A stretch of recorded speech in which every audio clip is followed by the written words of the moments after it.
Stories for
Testing it. Oh, it's on. It's on. It's Friday. Here we go. Oh, episode 18, y'all. Good morning, America. How y'all doing out there? It's Emos, the witness. And we're live back at you maybe Monday, Wednesday, Friday, the F.I.L.L show. Stands for the fuck I look like. Welcome. Maybe a little bit more volume on that. Let's get it pumped up. Today's Friday, y'all. Welcome. We made it to the weekend. Got a lot of big news for you guys. A lot of big articles, big headlines. We're going to talk about big tech. We'll get into a little bit of Bill Gates. We'll get a little bit into the new administration and new plans. First big announcement from Biden about the Keystone Pipeline. Is that good or bad for America? We see a continuation of the reversal of the Trump policies. How does it affect you? We'll dig into all that live at the Emos the Witness F.I.L.L show. Check me out again every Monday, Wednesday, Friday, 10 to 11 a.m. Wave One Media. Click that YouTube subscribe button. Hit me up on Facebook, Twitter. Like my pages. As I always say, until I get ready, we're grown as a show. So let's bring this music down low. Let's get into the background. Let's get into the show. Let's get into the news. Like I said, we're all witnesses. You guys, as I said, we started this show probably back in early December. A concept of mine after being fed up over the years of what I've been seeing in politics in today's society, particularly in America, around the world. It's all connected. So I told myself, let me come out here and let's do a show. Let's bring a new voice out here. You can label it whatever you want, but I'm labeling it as witnesses. Together we come as one to go through the news, the policies, the politics, the slander, the deception, from all angles, all corners of the big world, all the big industries, from Hollywood to big business to big tech to Washington in particular.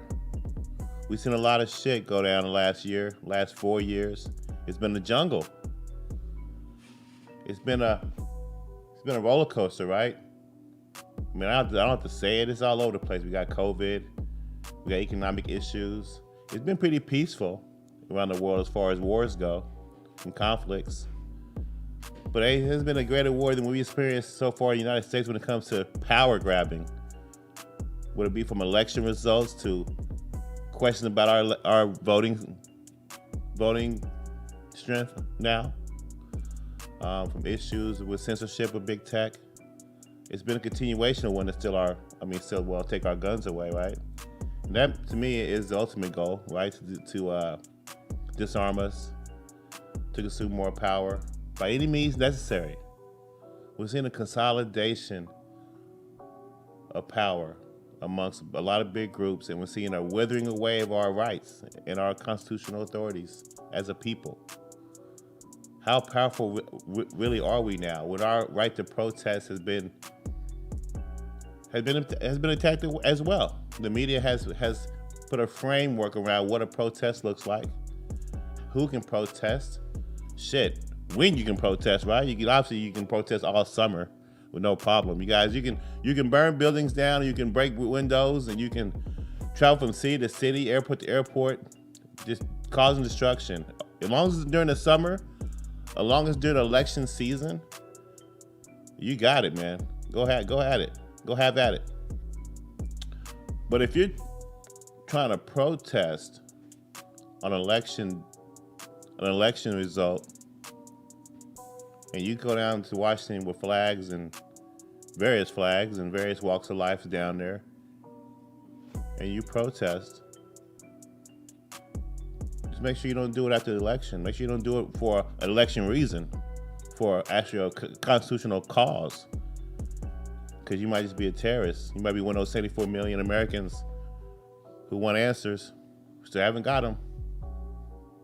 So what are they doing? The protest? No, they're terrorists. They're a shame, a stain on society now. How does that bode well for the future when you have another issue you want to fight against?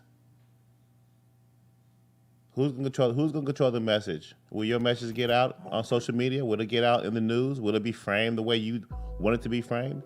Who controls the narrative in the future? Some things are looking real bleak, and it's a morning, it's Friday. I'm getting on a little tangent. It's Freestyle Friday. But eventually this show is going to get some structure to it, with your help, with your guidance, with your support, with your thoughts, and with your chat. So you hit Emos to Witness Up, the F.I.L.L. Show episode 18, The Fuck I Look Like, okay? So hit that subscribe button on YouTube. You can catch me live every Monday, Wednesday, Friday from 10, 11 a.m. Wave One Media. So, man, there's just so much going on in the world. So, yeah, I got a couple of articles that I've been looking at, a couple of headlines that kind of got me kind of sparked this morning. And, just some interesting things that I saw that I wanted to bring up. First article. This is a general article about,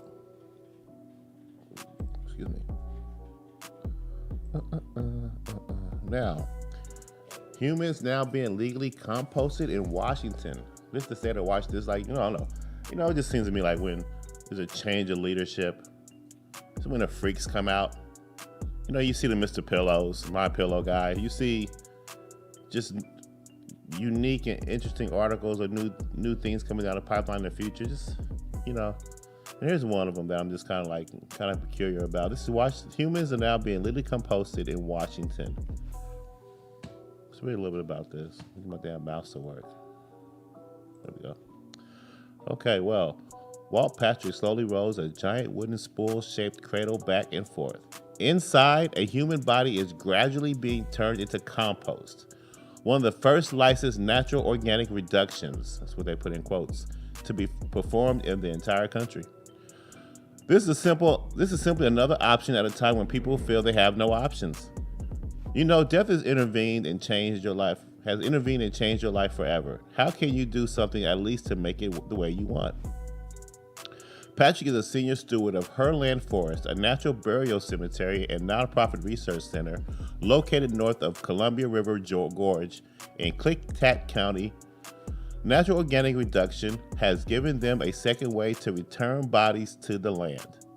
I don't know how I feel about that. I know we have cremation. I know we have 6 feet deep, and we have throw your ass with the mushrooms, and now compost your farmland. Why not? Throw it in the mix. You got people cutting off heads to save for later for cancer research. If you got money, man, if you got a green thumb, and if you're looking to kind of do your part to keep the planet healthy, then you can just turn to yourself to trash and compost or whatnot, and be as one. I just don't know, man. Why can't we just do shit natural, man? Why can't we just do shit the way our old traditions? Like, we have to always put a twist or change it up. I guess it just comes with this generation, right? Are our values changing? Maybe I'm getting old. Maybe I'm just, maybe the sway and the will of the people have actually turned to the youth, and the youth have a lot of great ideas. That's why we see a change in leadership. Maybe. But I don't see it. How can you have a change? How can we have these changes and we have the same old leadership in office, the same old guard? In my opinion, the same corrupt leadership who talks a good game, but it's all with the actions. And I didn't see much from the Obama-Biden administration 4 years ago to warrant them another chance. Are we going to see a lot of the same things that we saw back then? And then you have to question yourself and say, okay, well, you're doing this now. Why didn't you do it then? What changed? What the hell with it? I think now, this could be a reason. They may feel like they have a stronger mandate. They may feel they have a stronger, power base of support when it comes to the media, when it comes to big tech, when it comes to business. And this is one example. Psychologist explains the unhealthy incentives behind cancel culture. This professor goes into the facts that, we keep canceling people who we have different opinions from those in power who can control the levers. And it's causing, a one-sided argument, a one-sided thought, theory, intellectual laziness. We can't have that. We have to have dissenting opinions. We have to have another side of the story. And I know you've seen it every single day in the mainstream media. I know you've seen it in the editorials. If you're paying attention, your right to hear these things, your right to have your own free thought and free speech is being attacked. The censorship is being attacked every day under the guise of COVID, under the guise of pandemics, under the guise of stimulus, election rigging. Trump will be the scapegoat for everything that goes on in the Biden administration for the next 4 years. No different than when Trump was saying Obama left him empty cupboards. Every president is a scapegoat. The only difference is this president previously has been a scapegoat for the last 4 years, along with COVID for the last year. And they will continue to be. This, man, the Democrats are smooth operators. They play the political game like no other. They are a racket. You go back to the history of Tammany Hall in the streets of New York.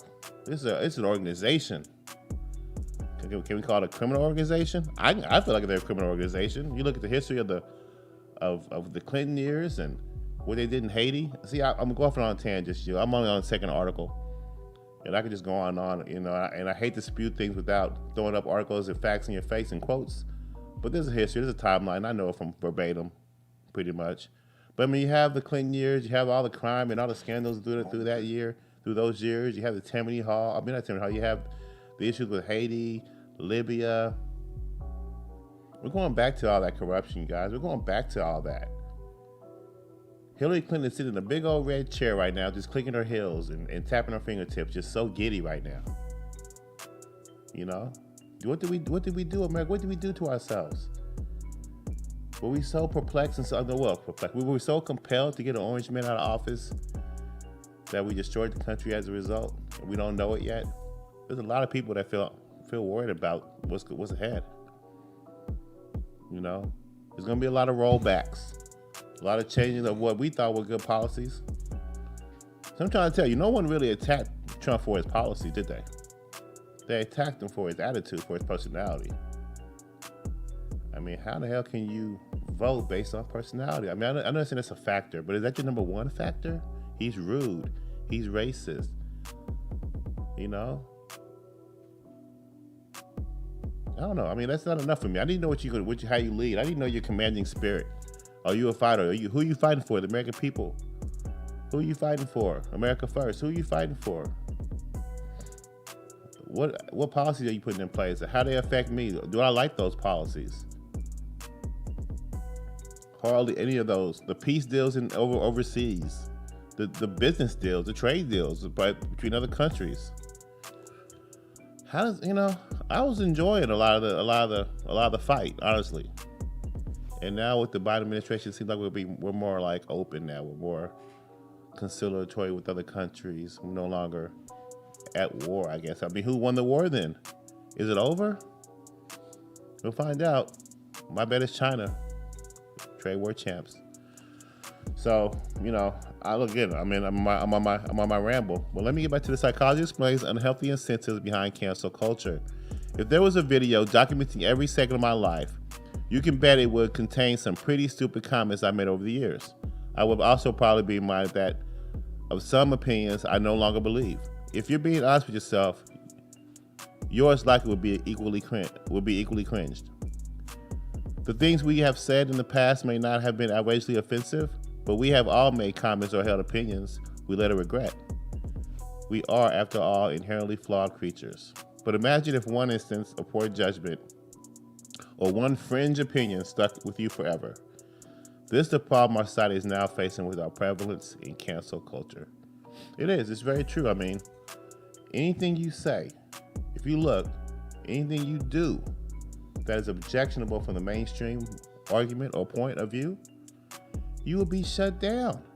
You see the articles. People losing their jobs. People being scorned and bashed on social media. What happens to those people after all that? They go into oblivion? Their lives are ruined forever? Are they sitting in an old rocking chair and their grandkid walks up and says, Dad, Grandpa, what did you do? What were you doing in 2020? Well, should I protest it?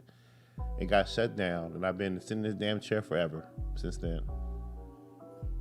They want to squelch dissent. They want to stop any different opinion. And the men are doing a great job at it. The Democrats, the big media, the establishment Republicans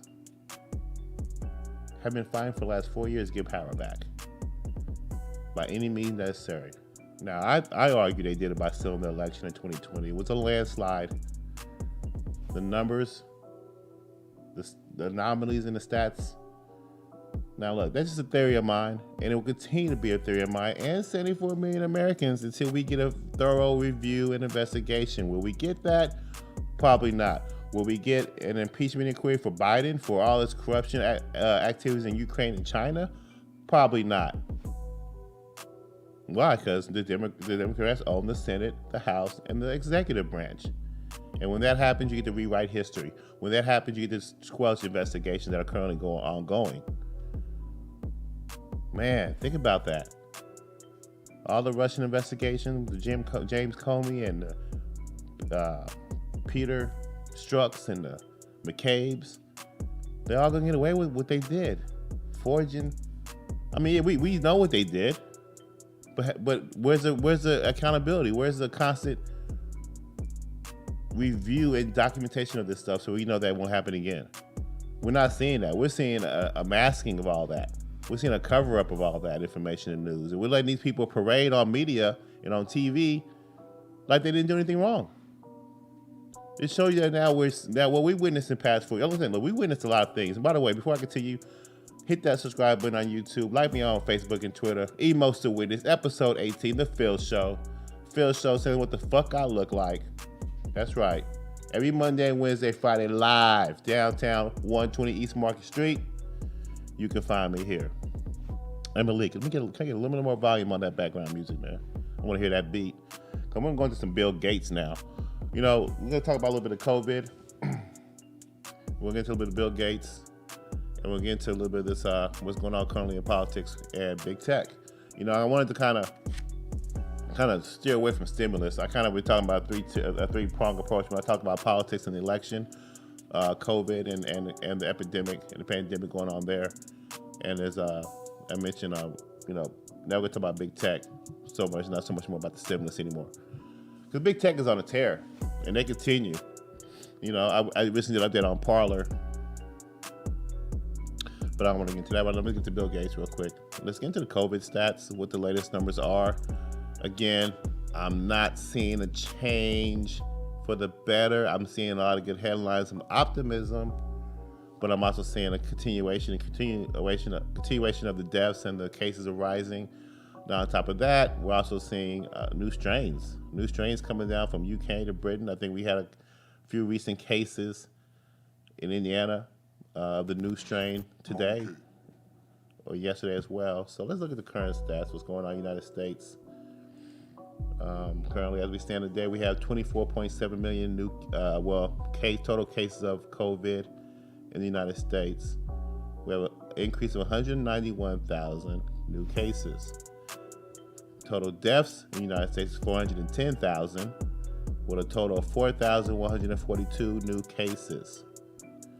Around the world, we're looking at 96.2 million cases as of today, 53.1 million, and 2.06 million deaths. Let me go back. That 53.1 is recoveries. Sorry about that.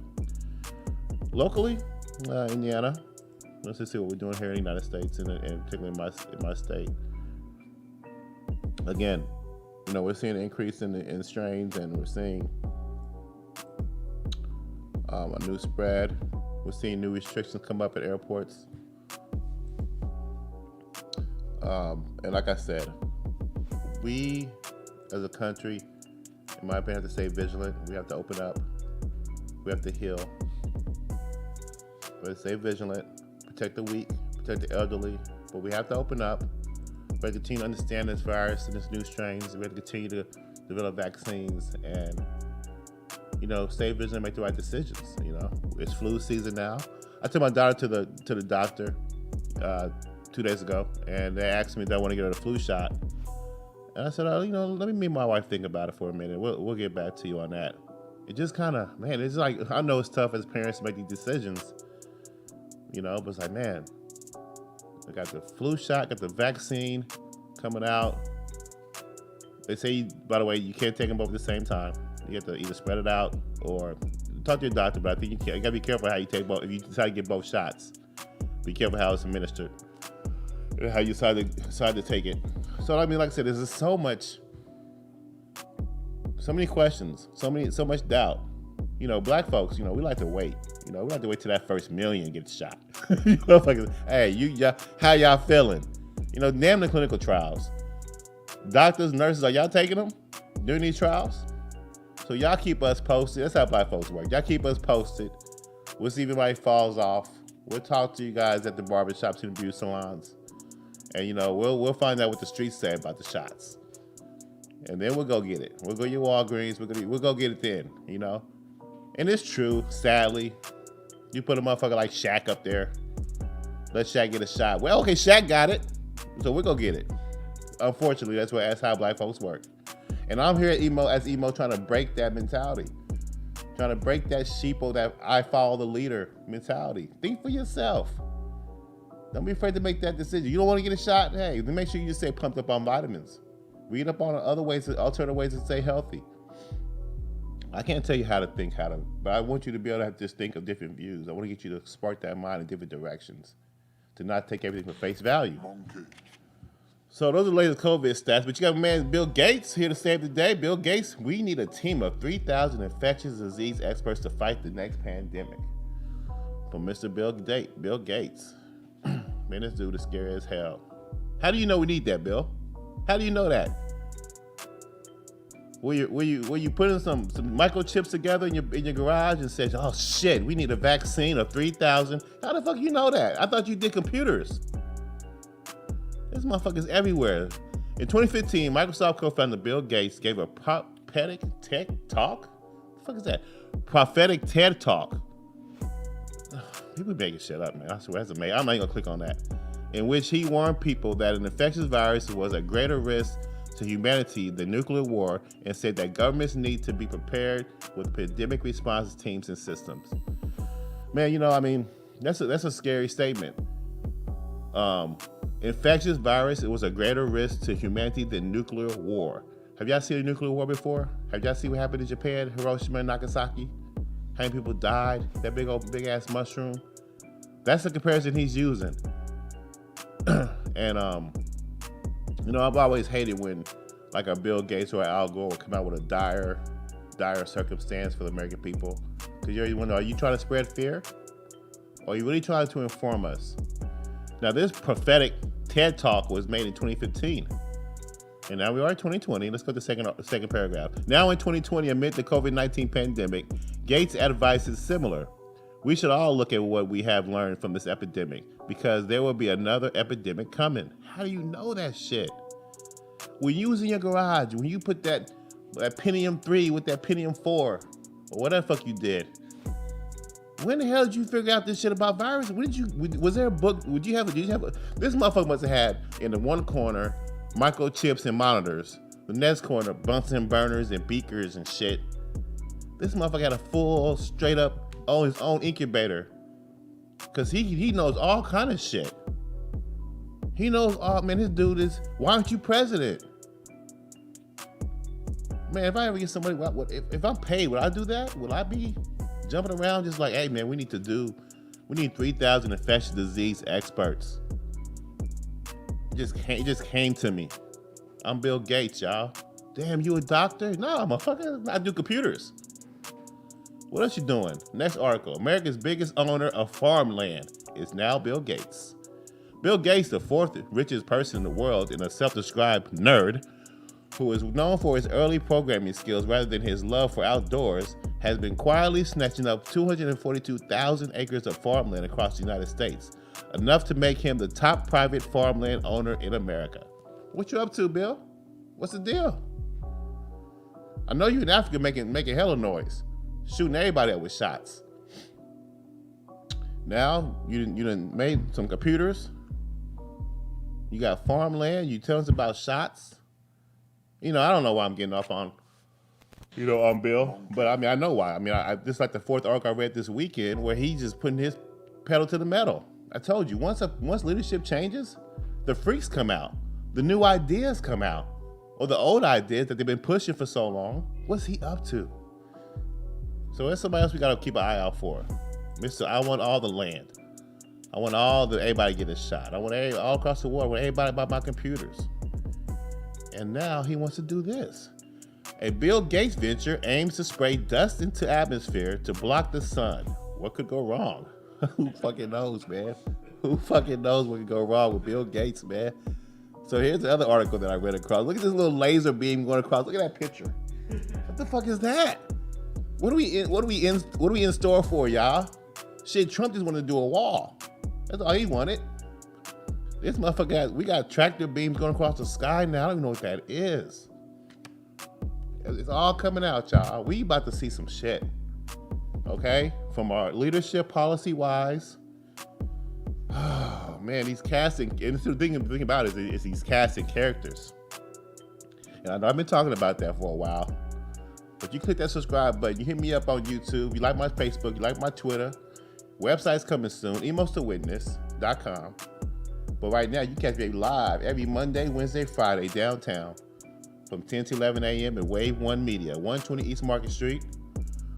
We're going to go together as witnesses. We're going to come together with these thoughts and opinions, and we're going to no longer take leadership words for face value. We're going to question. We're going to push back. We're going to form our policies and our agendas.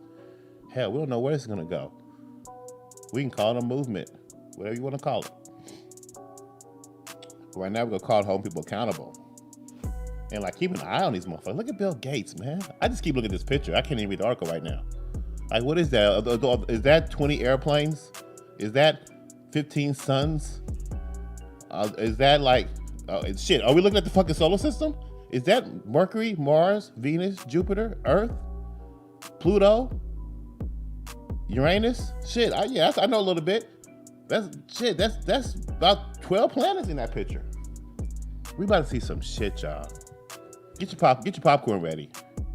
Get your tents, your house in the mountains, and get away from people. Hey, look, that's just my opinion, right here at Emos Witness, and I'm giving you reasons why. Changing the guard, y'all. Looking at a great reset. I've heard the dark winter. Man, look, look, we got a motherfucking vice president. I don't think I heard her speak a word since like fucking October of last year. I haven't really heard her say much, but she's a second in command. And we'll get into her, we'll get into Bill Gates, we'll get into all these little facts and figures and all these little personalities, man, and what they want to do for this country on our behalf, quote unquote. Let me get a little snippet of what Bill Gates wants to do with the atmosphere. So look, Microsoft, can we say that shit now? How about Microsoft, COVID King, what else could we call this dude? Recently a farmer. Microsoft billionaire founder Bill Gates is financially backing the development of a sun-dimming technology that would potentially reflect sunlight out of the Earth's atmosphere, triggering a global cooling effect. Man, that don't sound like Dr. Evil to you? Did you ask for that? I didn't ask for that. I did not ask for that at all. Today's a pretty nice day. What is it, about like 47? It's supposed to drop down to like 18 degrees. But it's fucking January, Bill. It's supposed to be cold. So you want to do some shit where you trigger a global cooling effect. No, thank you, man. I mean, it was cool if you was like part of a national science team and shit. You're Microsoft. You're Microsoft. You're not a farmer. Maybe you got some educational background recently that I don't know about. But I know you got a lot of money. And you push that money around. Money talks. You've been doing it for decades. You've been pushing various Democratic leaders. You've been pushing your will all over the continent of Africa. So yeah, you're somebody else we gotta watch out for, man. And now you want to cool off the whole planet with some super ray gun. So Bill Gates, y'all. Man, I don't know, man. So that's my COVID update. Unfortunately, that's my COVID update was based on giving you some stats. There's a new strain out there that our vaccine now may or may not be able to handle. But we got Bill Gates, man, that wants to bring out another army to shoot you up in the arm, and he wants to feed you. He wants to keep you nice and warm or cool with the weather. So, and he wants you to buy his software. So he's all over the place, man, and so is big tech. And I said that's why big tech is now back in the forefront again, in my view, because they're just dangerous, man. They're using the pandemic to they're using the pandemic and the storm of the Capitol, man, to push their will on their competition. And I'm gonna take a quick little 30-second break, and we're gonna get into Parler and big tech and what they're currently doing in this country.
Now if I tell you I love you, it doesn't mean that I don't care.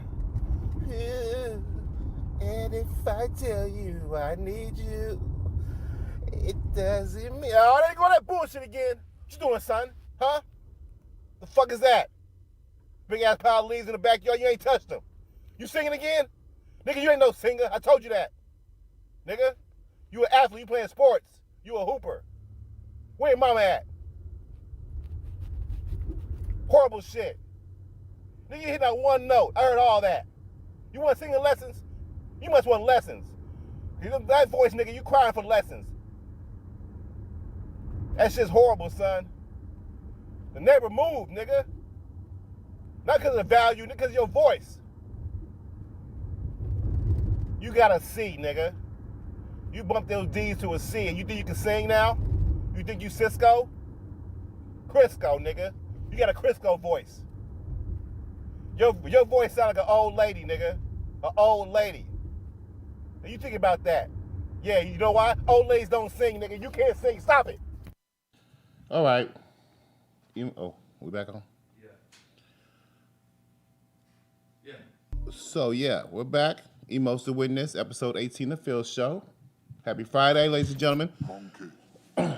You know, like I said, I want to talk about Big Tech. Big Tech is on the tear. They're at it. You know, I said, let me check up on Parler, man. You know, because I first read the article last week. I said, you know what, Parler, they'll be back. You totally cannot just... Amazon, y'all can't totally just shut down a company. You know what I'm saying? Based on a storm of a capital. I mean, basically, here's the article here. Parler disappointed in court ruling, keeping it offline, but confident it will ultimately prevail.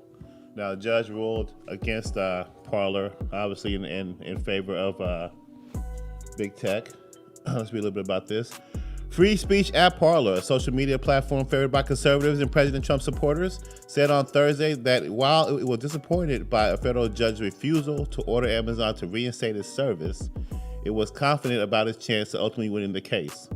In a statement about the ruling, a spokesperson for Parler told Fox News the company is gratified that the court did not blindly accept Amazon's argument that the platform used and planned and carried out the January 6th siege on the Capitol. Now, I'm not going to read this whole article, but I already read it. But in a summarization, man, you know, Amazon accused Parler of actually carrying out the siege, saying that they didn't do anything to stop some of the information that was being spread throughout their page that provoked this storming.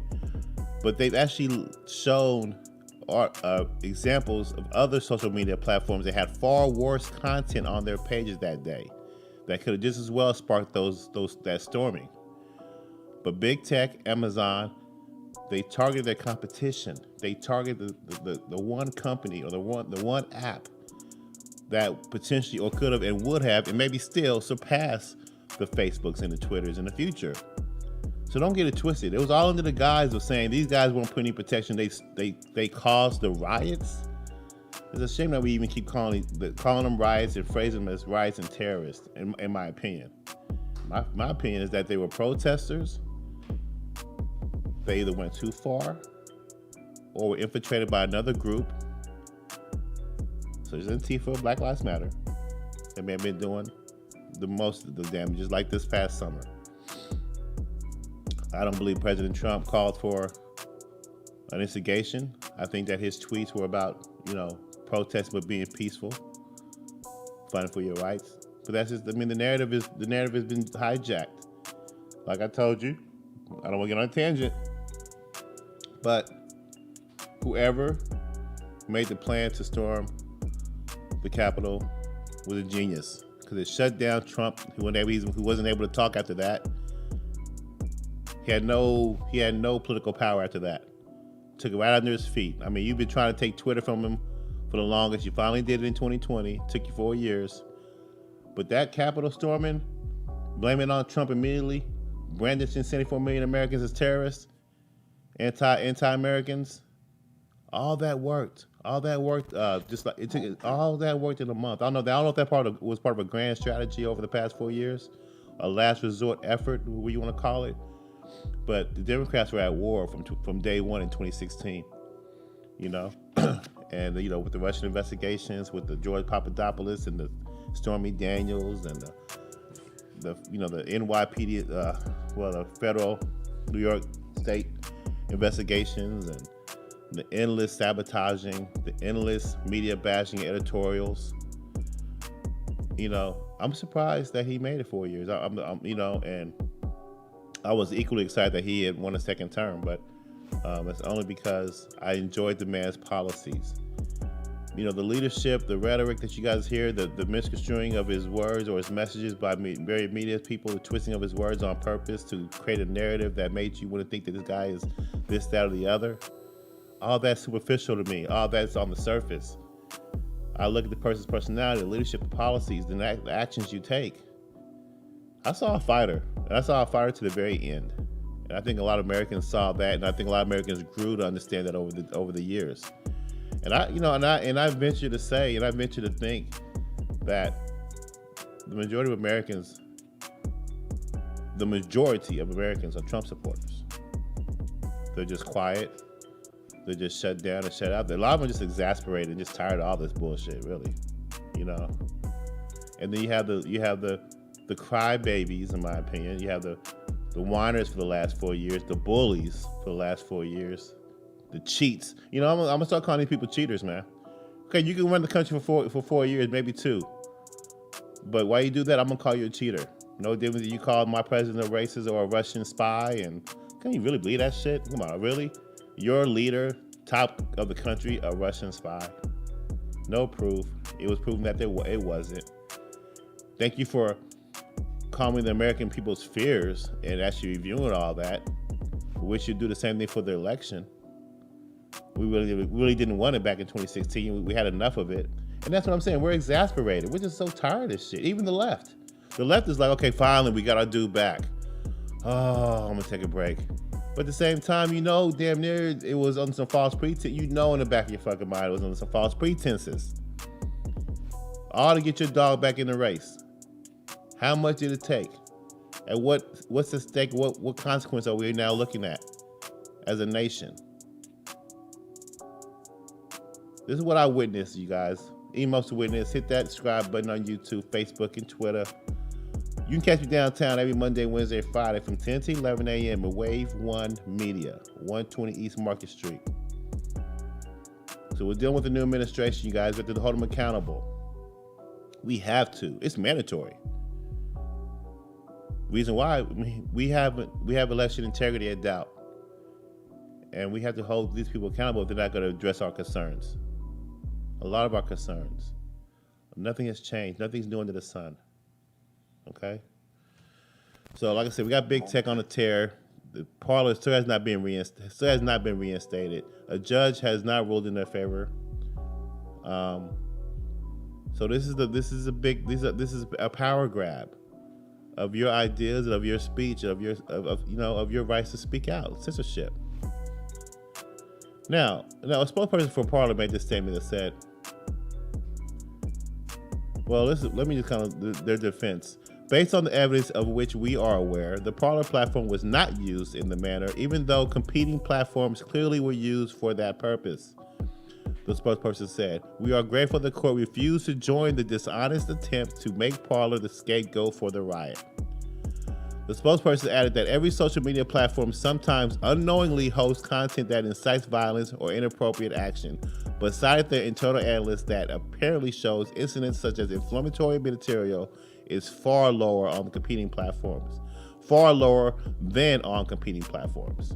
So see what I'm saying? We had Twitter. I mean, it's like a media gaslighting, right? It's the media putting their actions on another group that they don't like to shut them down. So this is Twitter, this is Apple, this is Google, this is Amazon, putting all their power and weight that they gained over the decades all on Parler. And they're the ones actually doing all the damage, all the instigating, all the provoking. And that's the same thing you saw for the last 4 years in media and in politics. Now in politics it's different, because in politics it's a dirty game. It's supposed to be that way. But you expect fairness in business. You expect fairness in media. You expect those things. You expect fairness in your voting integrity, your voting. And when any of those things are touched or twinged or even tweaked, any seepage of doubt is going to cause concern long term. It's no different than betting on sports. As a kid, you used to watch all these games, Michael Jordan and Magic, and then let an incident or let an allegation of a referee betting on games. It's gonna make you think, damn, these games don't matter no more. It's all rigged. What power do I have? I'm watching a staged event. I'm watching a staged election. I already know who the leader is gonna be.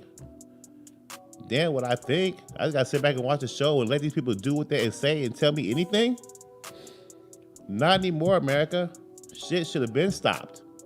Emos the witness. We are all witnesses. I'm just a referee. Let's come together. Join me every Monday, Wednesday, Friday. Hit that button. Like my page on YouTube. Like me on Facebook, Twitter. Or come out of town. Catch me with this mask on. Every Monday, Wednesday, Friday, 10 to 11 a.m. Wave One Media, baby. So let's get into it, man. Like I said, we talked about big tech. We talked about Bill Gates. We're now burying ourselves in human compost, and we gotta watch out for this cancer culture, you guys. These are concerns that are, to me, are top notch, man. These are priority. We got to keep on digging into this. Another thing we're gonna start doing also digging into these politicians, like Kamala Harris, man. Like, she's our vice president. Like, look how they're molding the image. Have you noticed what's been going on the last couple of weeks? I mean, you saw it clearly on election day, on inauguration day. Let me put this image right quick. All this PR stunting, and let me put that picture of Michelle and Kamala Harris. Look at that. Okay, look at that.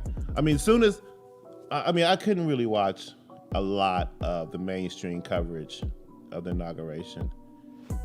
It doesn't matter my race. It doesn't matter my age. It just matters about the level of bullshit. It matters about the level of content and nonsense that I've created or generated, seen, and witnessed over the last decade. Just a lot of the bullshit's getting too thick. Any American can see this, and you have a choice to either be real with yourself or ignore the nonsense.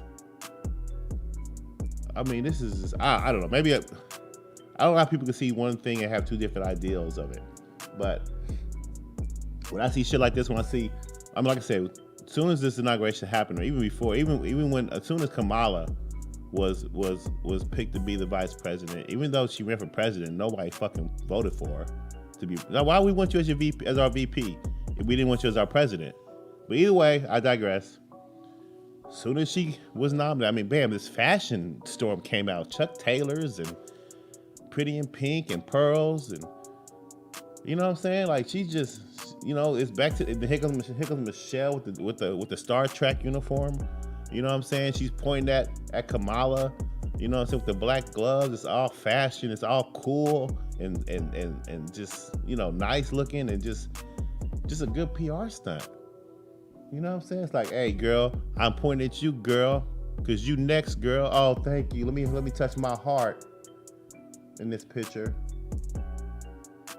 You know what I'm saying? When did Michelle and Barack become the epitome of cool and fashion? I wish I had this other picture of Michelle and Barack sitting next to each other.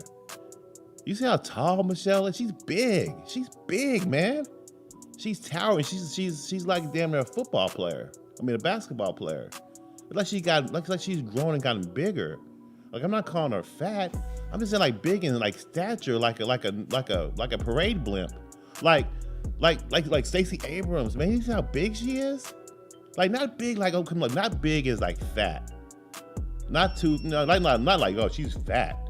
Like big, like a big ass owl. You know what I mean? Like if you're walking down like high school and like there's a clique of big kids. It'll be like Michelle, Stacy, Godzilla, the Hey Kool-Aid picture dude. You know what I'm saying? They'd be all walking down the hall. Abe Lincoln. Like, all them big motherfuckers just walking, bullying all the kids. A big group.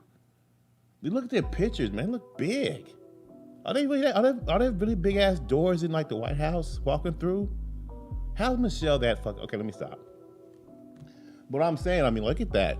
And then so that they want to claim they're all this big fashionistas. They just know all about how to dress.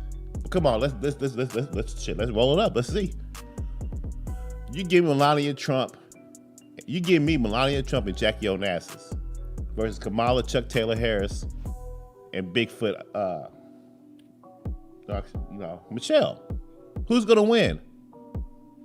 Jackie Onassis was killing them with them dresses back in the 70s, man. She used to dress up. Okay, now they hate on Melania over the last 4 years. I know this is kind of a shallow subject, but Melania could dress, man. She used to be a fucking model. She was such a model, she even did Playboy. I take their fashion, they dresses, and their hairstyles, all fair, all intents and purposes. I take that shit over Chuck Taylor, Kamala. Y'all know South Asians can't dress. Y'all know they can't. What do you like to be seeing a South Asian really rock it up right? No, I'm not gonna judge. I'm not gonna stereotype. But I'm just gonna leave it there. Then you got Michelle. They dressing her, man. Look at them old Chicago University pictures. She looking tattered. She might have just been walking around with a hot dog cart. That's how she was looking in Chicago. And if she comes to the presidency that she's also this big fashionista. No, y'all go back to Jackie Onassis. Look at her pictures. Classy. Yeah, I know Melania has been rocking them dresses, but they've been hating on her for 4 years, so you didn't get to see all that. So now we're about to see a lot of now. The next 4 years, this is what it's called like the sky. This is called like masking. You know, this is distractions. They're gonna be showing you all this fashion shit. Look at what Kamala's wearing. It don't matter what she's doing over here with these policies. Check out her shoes. Check out her outfit today. What she wear today? Look at Vogue magazine. Look at how her and Michelle got the back-to-back going. They bumping shoulders, wearing the same. Oh, isn't that cute? They gonna be on all these talk shows and that in the morning. Just make you feel good while they take your power away. America, dun dun dun. And here Emos the Witness, I'm here to keep you guys on track.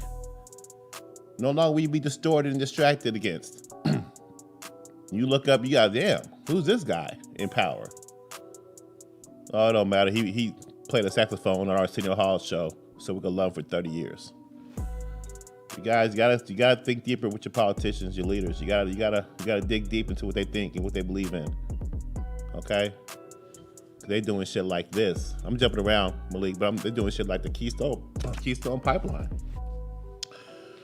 Oh, say what's day 3? Day 3, I don't know. Day 2 of the Biden administration, and we got this. You already rolled back like 17 executive orders from Trump already. See how we can never get any progress in America? You get one leader in power, and all their policies get rolled back. So the difference between these rollback policies and whatever Trump did after Obama, the difference is Obama didn't do shit. We had a lot of hope. All we had was Medicare. I mean, this Obamacare. We had some treachery in Libya. We had some drone strikes. We had some give the money to the Iranians. We had nothing. We had a lot of sluggish economic growth, and we brought it all back, America. We had a lot of corruption. We had a lot of internal spying. A lot of shit everybody talked about. And it may stay that way, unfortunately, for the next 4 years. Or it may have, unless the Republicans have success in the midterms. But unfortunately, their quest for power and corruption as well in the establishment sense of the party, they have effectively destroyed the Republican Party. So now we're either seeing what Trump's going to do with a new populist movement. He may go off into the sunset like Han Solo. But I'm worried. I think that the midterms will be more telling. But I think that the Democrats may be in power for a long time. They've shown to be more unified. They've shown they know how to play the game better. They've shown they got a lot of big entities in their corner, both nationally and globally, and you're seeing a rollback of policies immediately. And how does that affect the country? How does that affect us as Americans? Huh? And this is an example of what I'm referring to. This is a big deal. Keystone XL canceling will stifle Canada's oil industry for years, experts say. Well, should I argue that it's gonna it's going to stifle America's oil industry for years as well. Look at what happened. Okay, I'm going to keep this mode. On January 22nd, we know gas prices have been low for years now during the Trump administration. They're slowly creeping back up. You're seeing a reduction in economic power in the United States.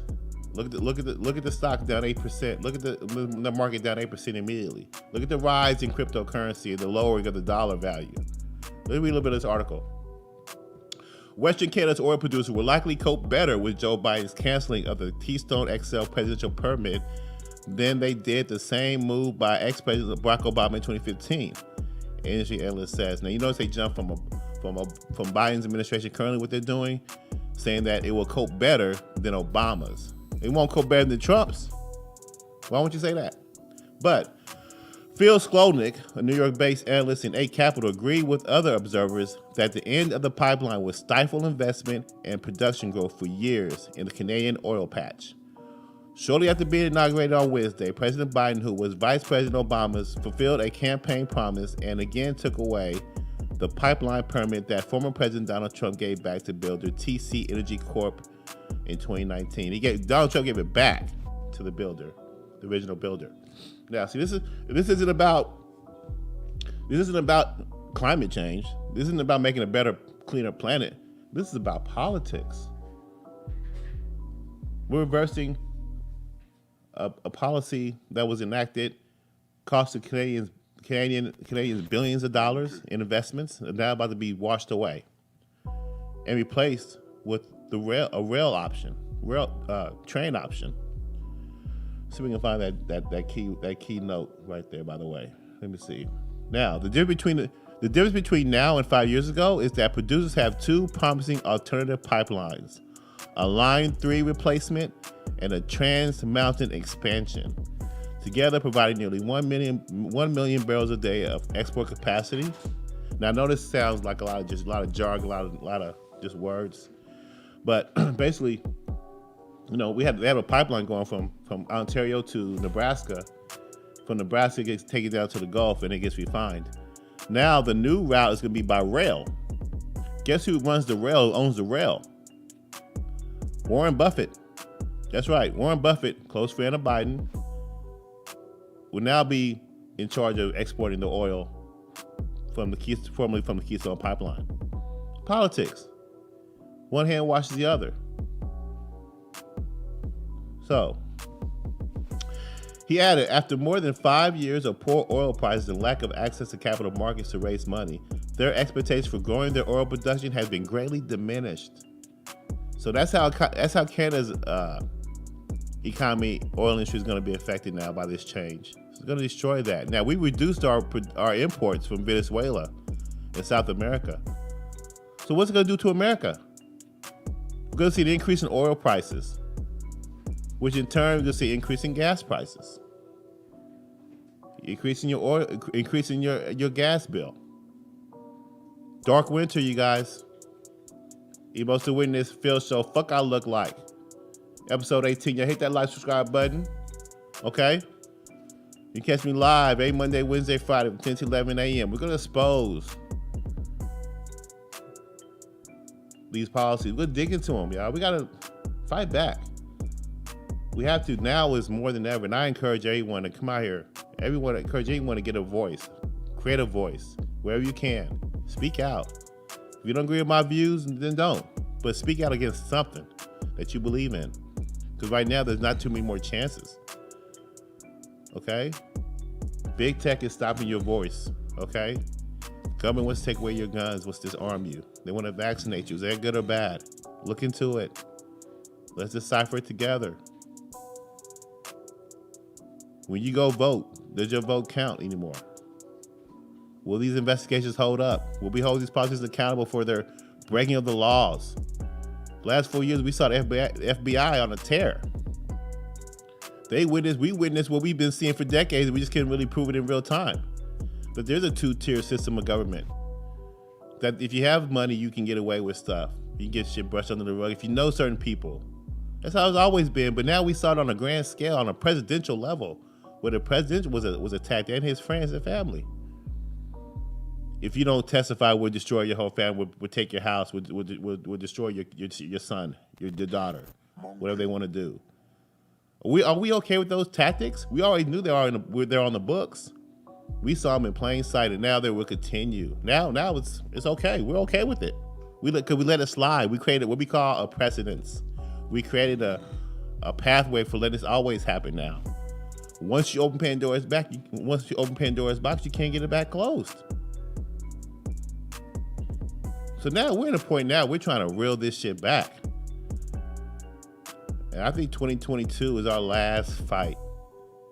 Midterm elections. Trump was the last general for capitalism. Now we're headed to globalism. We're headed to socialism. Looks like, where there's no middle class, So we got to do to kind of stop this from happening, or slow it down or something. So you can sit up in that mountain cabin and eat your popcorn and watch those ray guns from Bill Gates go across the sky. And you get to enjoy the show, man. You just want to stay out the way. Protect your kids and your family, whatever you can do. So I don't want to put no fear in your heart. Like I said, the Emos to Witness is Friday. We made it to the weekend. I wanted to talk a little about the inauguration and the protests downtown and some of the things they didn't talk about, such as the damages that were caused. But I don't want to get into more of that because, again, the narrative has been hijacked. It's not even kill. It's not objective enough for me to kind of keep talking about.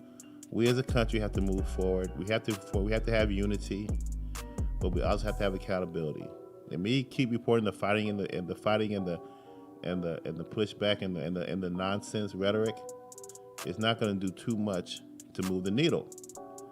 What's going to move the needle is exposing these people for who they are, and give you the details of the policies that are coming up on the horizon, and their character and what their actions are. And as this show grows, episode 18, we will become better at witnessing these things and being more objective and communicating together, right? All my 6 subscribers, we'll get that up. We're growing, and it's all by design. So you bear with me, you be patient with me. I like your thoughts, your feedback. You can always reach me at emostowitness.com. I'm sorry, emostowitness@gmail.com. You can always chat me during the live show, 10 to 11 a.m. downtown at 120 East Market Street. You can like me on YouTube, Facebook, and Twitter. As I said, the website's coming soon. But with big tech and with the way you navigate it and how you use your words, you got to be savvy how you roll out your introductions. We're praying for Parler to come back, and we're praying for all these social media platforms and ways to express yourself to be legitimate and be, objectionable, and let people just express their feelings and their true opinions about things without their censorship or without their brigade of policing. Because they're definitely attacking free speech. They're doing it because they can, because they're private companies. But also the politicians are doing it. You saw Ocasio-Cortez. I told you that about 3 episodes ago. Ocasio-Cortez wants to create some kind of truth commission for the media. Like, who makes you guys the deciders of what's true or not? Who's holding you guys accountable for the things you say? That's even more dangerous. And we as Americans, we're getting bogged down into daily life, shopping, paying bills, staying at home, trying to stay clean and safe from viruses. And we're just hermits now. We're hermits in our scared and fear in our own apartments, in our own homes, and we're just ordering carry out, getting fat, door dashing. Okay, but we gotta wake up. We gotta get up. Put on the suspenders. Get back out there, you guys. Put up the boots. Well, we can't. Don't let your leadership run rampant on you. That's why I'm out here today, y'all. Speak my truth. I encourage you guys all to do the same. So as a weekend approaches, I want to leave you guys with this nice little video. I guess I found this morning. This is like, I don't know. This is like in South. This is like some form of dance in South Africa. I don't know what this is. They call it spinning, but this is more like dancing with a car now. It's like, that's some new shit. Look at this. He's on the hood and everything. Hey, would you like to dance? Nah, my feet hurt, bitch. I'll talk to the car. Look at that. So this is one of them things where you go when a girl go on a date and she don't really know what she like to do, so she kind of sneaks out and jumps in the car and leaves without him knowing. But he catches her and just starts spinning, and she's like, "I'm gonna stay here because I think I like the man. I like this guy." So she just stayed in the parking lot just spinning. I thought that was funny though. But you're seeing a lot of things going on like in the world now. See, to me, the world's moving on. To me, the world's moving on, and we're sitting here spinning our wheels. You know, and it happens when we have a new change in leadership because, like I said, you get policies rolled back, and nothing gets accomplished, nothing gets done. So you know, I don't really, and I really don't know if I want to see a Biden administration get too much done because I don't know if I really agree with their agenda. I would like to see them do something with transportation policy. I'd like to see this country infrastructure. I'd like to see us grow this nation, revamp its highways and byways that would create new jobs. You know, I see a lot of optimism. I do, because I hear a lot of the words, but I need to see the actions. I need to see the actions because I didn't see nothing but a lot of hope during the last Obama-Biden administration. That's what you're going to see again. Like you're seeing a repeat. You know, it's almost like Sesame Street is back.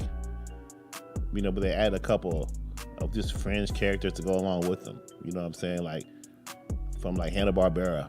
You know what I'm saying? They popped up. You know, just a bunch of clowns, man. You know, and there's clowns all over, even on the Republican side, and we're going to point them out, you know, as we grow as a show. But at any rate, I wanted to leave you guys with that. In South Africa, they're dancing with cars now instead of humans. We got human compost now. Throw your body in some kind of little compost, man, and make fertilizer out you. The world is changing, man, and we got to change with it, but we can't let it just change us. We got to be a part of that change, right? So y'all have a great weekend. Emos the Witness, episode 18, The F.I.L.L. Show, and I'm out.